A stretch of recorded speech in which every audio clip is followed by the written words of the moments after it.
بسم اللہ الرحمن الرحیم۔ ملفوظات سیدنا حضرت مسیح موعود 30 نومبر سن 1902۔ فرمایا غفلت غیر معلوم اسباب سے ہے، بعض وقت انسان نہیں جانتا اور ایک دفعہ ہی زنگ اور تیرگی اس کے قلب پر آ جاتی ہے، اس لیے استغفار ہے۔ اس کے یہ معنی ہے کہ وہ زنگ اور تیرگی نہ ہوئے۔ عیسائی لوگ اپنی بے وقوفی سے اعتراض کرتے ہیں کہ اس سے سابقہ گناہوں کا ثبوت ملتا ہے۔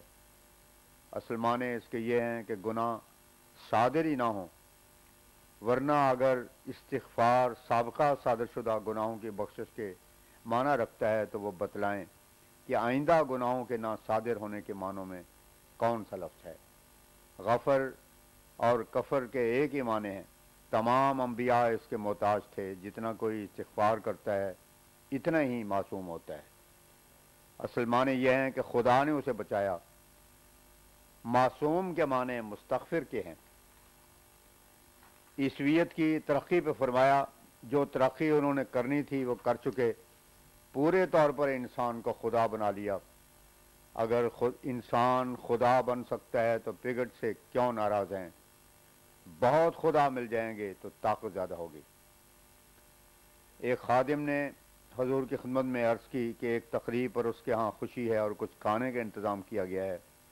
حضور بھی شام کو تشریف لا کر کھانا وہیں تناول فرمائیں تو عین سعادت ہے۔ فرمایا دعوت راحت کے واسطے ہوتی ہے، مجھے ایسی مرض ہے کہ دن کے آخری حصے میں وہ عود کرتی ہے اور میں بالکل چل پھر نہیں سکتا، اسی لیے دیکھتے ہو کہ پھرنے کا وقت صبح کا رکھا ہے۔ ابھی ابھی نماز سے پیشتر پاؤں سرد ہو رہے تھے تو میں دوا پی کر آیا ہوں۔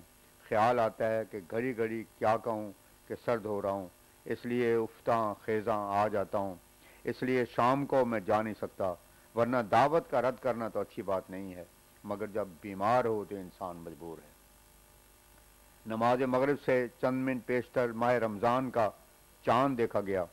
حضور علیہ الصلوۃ والسلام مغرب کی نماز گزار کر مسجد کے سقف پر چاند دیکھنے تشریف لے گئے اور چاند دیکھنے کے بعد پھر مسجد میں تشریف لائے اور فرمایا رمضان گزشتہ ایسا معلوم ہوتا ہے جیسے کل گیا تھا۔ شہر رمضان الذی انزل فیہ القرآن سے ماہ رمضان کی عظمت معلوم ہوتی ہے۔ صوفیاء نے لکھا ہے کہ یہ ماہ تنویر قلب کے لیے عمدہ مہینہ ہے، کثرت سے اس میں مکاشفات ہوتے ہیں۔ صلاۃ تزکیہ نفس کرتی ہے اور صوم تجلی قلب کرتا ہے۔ تزکیہ نفس سے مراد یہ ہے کہ نفس امارہ کی شہوات سے بودھ حاصل ہو جائے، اور تجلی قلب سے مراد یہ ہے کہ کشف کا دروازہ اس پر کھلے کہ خدا کو دیکھ لے۔ پس انزل فی القرآن میں یہی اشارہ ہے، اس میں کوئی شبہ نہیں، شک و شبہ نہیں کہ روزے کا اجر عظیم ہے، لیکن امراض اور اغراض اس نعمت سے انسان کو محروم رکھتے ہیں۔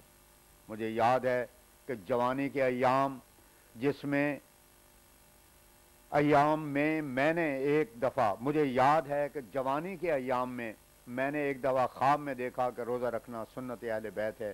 میرے حق میں پیغمبر خدا صلی اللہ علیہ وسلم نے فرمایا سلمان و منا اہل بیت، یعنی اس شخص کے ہاتھ سے دو صلح ہوں گی، ایک اندرونی اور دوسری بیرونی، اور یہ اپنا کام رفق سے کرے گا نہ کہ شمشیر سے۔ اور میں جب مشرب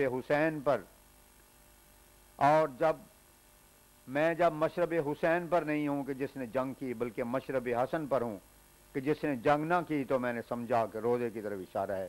چنانچہ میں نے 6 ماہ تک روزے رکھے۔ اس اثناء میں نے دیکھا کہ انوار کے ستون کے ستون آسمان پر جا رہے ہیں۔ یہ امر مشتبہ ہے کہ انوار کے ستون زمین سے آسمان پر جاتے تھے یا میرے قلب سے، لیکن یہ سب کچھ جوانی میں ہو سکتا تھا، اور اگر اس وقت میں چاہتا تو 4 سال تک روزہ رکھ سکتا تھا۔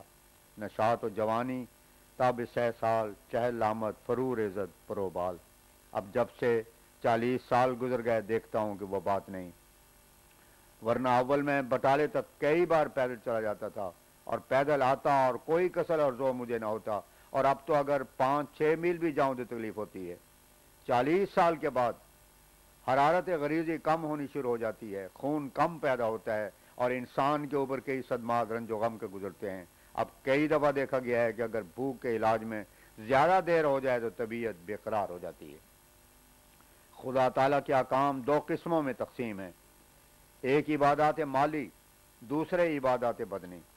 عبادات مالی تو اسی کے لیے ہیں جس کے پاس مال ہو، اور جن کے پاس نہیں وہ معذور ہیں، اور عبادات بدنی کو بھی انسان عالم جوانی میں ہی ادا کر سکتا ہے، ورنہ 60 سال جب گزرے تو طرح طرح کے عوارضات لاحق ہوتے ہیں، نزول الماء وغیرہ شروع ہو کر بینائی میں فرق آ جاتا ہے۔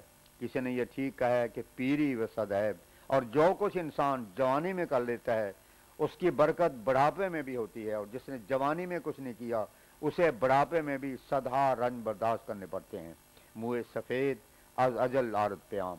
انسان کے یہ فرض ہونا چاہیے کہ حسب استطاعت خدا کے فرائض بجا لاوے۔ روزے کے بارے میں خدا تعالیٰ فرماتا ہے وَأَن تَصُومُوا خَيْرٌ لَكُمْ، البقرہ آیت 185، یعنی اگر تم روزہ رکھ بھی لیا کرو تو تمہارے واسطے بڑی خیر ہے۔ ایک دفعہ میرے دل میں خیال آیا کہ فدیہ کس لیے مقرر کیا گیا ہے، تو معلوم ہوا کہ توفیق کے واسطے ہے، تاکہ روزے کی توفیق اس سے حاصل ہو۔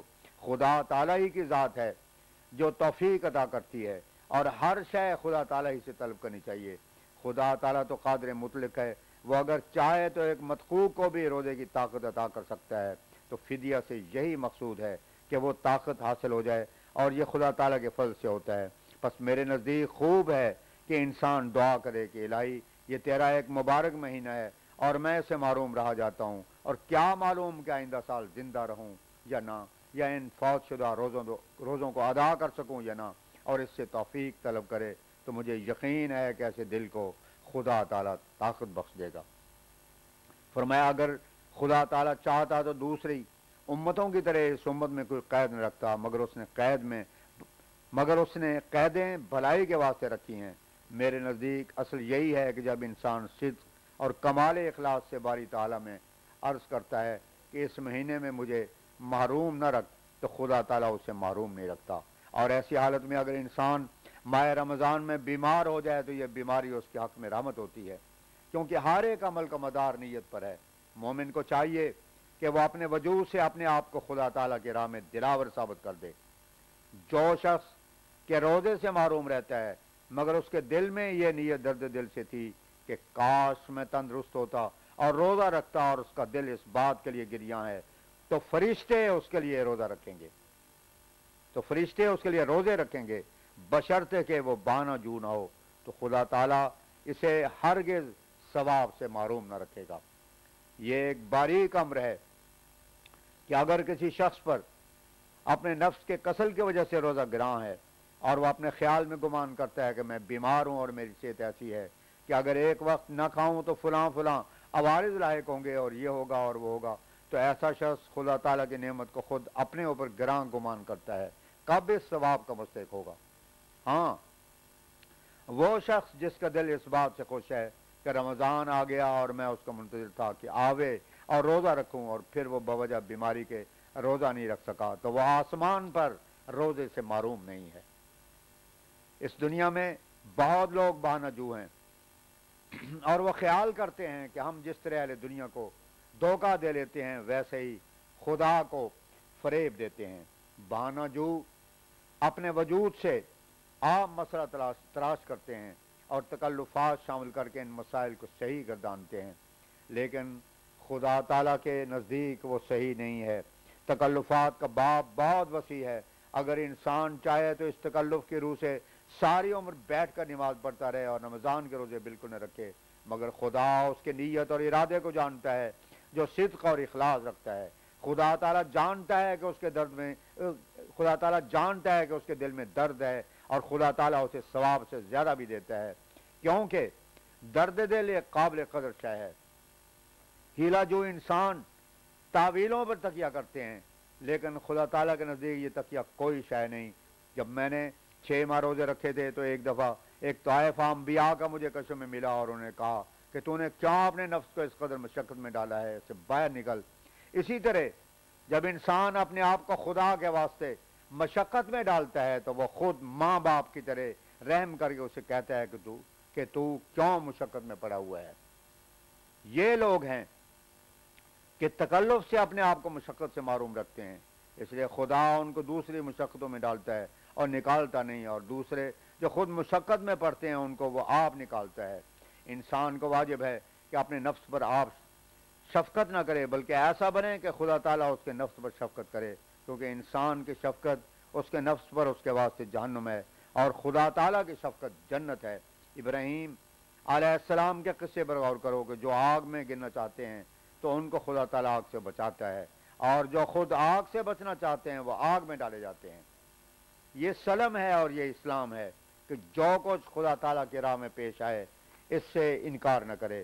اگر حضرت صلی اللہ علیہ وسلم اپنی عصمت کی فکر میں خود لگتے تو واللہ یاسموں کا من الناس کی آیت نازل نہ ہوتی۔ المائدہ آیت 68 حفاظت الہی کا یہی سر ہے۔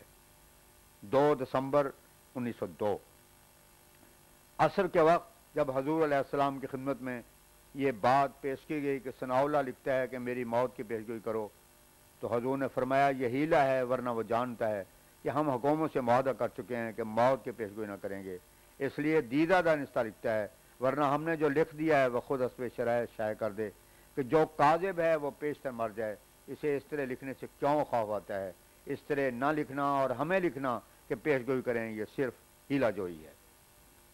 2 دسمبر 1902 ماسٹر عبد الرحمن صاحب نو مسلم، 3rd ماسٹر مدرسہ تعلیم الاسلام قادیان، عیسائی پرچہ ایپیفینی سے ایک مضمون سناتے رہے جو کسی نے لفظ ذم کے معنی پر مخالفانہ رنگ میں لکھا ہے کہ لفظ ذم ایک ایسا لفظ ہے جو کہ قرآن میں کبائر گناہ پر بولا گیا ہے، اور مرزا صاحب اس کے معنی کو وسعت دے کر جب یہ لفظ نبیوں کے حق میں آوے تو اس کے اور معنی کرتے ہیں، اور جب عوام الناس پر بولا جائے تو اور معنی کرتے ہیں، اور یہ لفظ اپنے معنی پر استعمال ہوتا ہے کہ گزشتہ گناہ جو انسان کر چکا ہے اس کی معافی طلب کی جائے۔ اس سے اس نے استدلال کیا ہے کہ ضرور ہے کہ پیغمبر خدا صلی اللہ علیہ وسلم سے گناہ سرزد ہوئے ہوں معاذ اللہ۔ اس کے جواب میں حضرت اقدس نے ارشاد فرمایا اگر استغفار کے یہ معنی ہیں کہ گزشتہ گناہوں سے معافی ہو تو پھر بتلائیں کہ آئندہ گناہوں سے محفوظ رہنے کے لیے کون سا لفظ ہے۔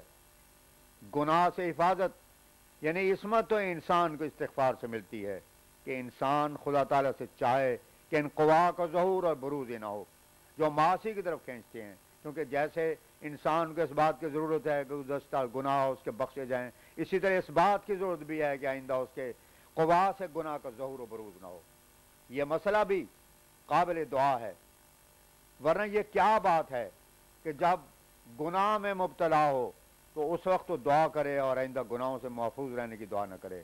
اگر انجیل میں یہ دعا نہیں ہے تو پھر وہ کتاب ناقص ہے۔ انجیل میں یہ لکھا ہے کہ مانگو تو دیا جائے گا، پس حضرت صلی اللہ علیہ وسلم نے استغفار مانگا آپ کو دیا گیا، مسیح نے نہ مانگا آپ کو نہ دیا گیا۔ غرضے کی طویل تقسیم قرآن مجید نے کی ہے کہ گناہ سے حفاظت کے ہر ایک پہلو کو دیکھ کر استغفار کا لفظ رکھا ہے، کیونکہ انسان دونوں راہ کا محتاج ہے، کبھی گناہ کی معافی کا اور کبھی یہ صبر کا کہ وہ قوا ظہور و بروز نہ کریں، ورنہ یہ کم ممکن ہے کہ قوا خدا تعالیٰ کی حفاظت کے بغیر خود بخود بچے رہیں۔ وہ کتاب کامل ہے، عقل اور ضرورت خود دونوں قسم کی دعا کا تقاضا کرتی ہے۔ پھر دیکھو کہ ہمارے نبی صلی اللہ علیہ وسلم نے تو کسی کے ہاتھ پر توبہ بھی نہیں کی کہ آپ کا گناہ گار ہونا ثابت ہو، مگر مسیح نے تو یحییٰ کے ہاتھ پر گناہوں سے توبہ کی۔ ان سے تو یحییٰ ہی اچھا رہا کہ جس نے کسی کی بیعت نہ کی۔ اب بتلاؤ کس کا گناہ گار ہونا ثابت ہوتا ہے؟ اگر مسیح گناہ سے صاف تھا تو اس نے غوطہ کیوں لگایا، اور پھر روح القدس کا کبوتر ابتدائی سے کیوں نہ نازل ہوا؟ پھر استغفار کے معنی پر حضرت اقدس اور آپ کے برگزیدہ احباب وہ آیات قرآنی تلاش کر کے سناتے رہے جن سے ثابت ہوتا ہے کہ استغفار کی دعا آئندہ خطاؤں سے حفاظت کے لیے ہے، اور پھر تلاش کرتے کرتے انجیل سے بھی ایسی آیات نکل آئیں جس میں مسیح علیہ السلام نے آئندہ گناہ سے بچنے کے لیے دعا مانگی ہوئی ہے۔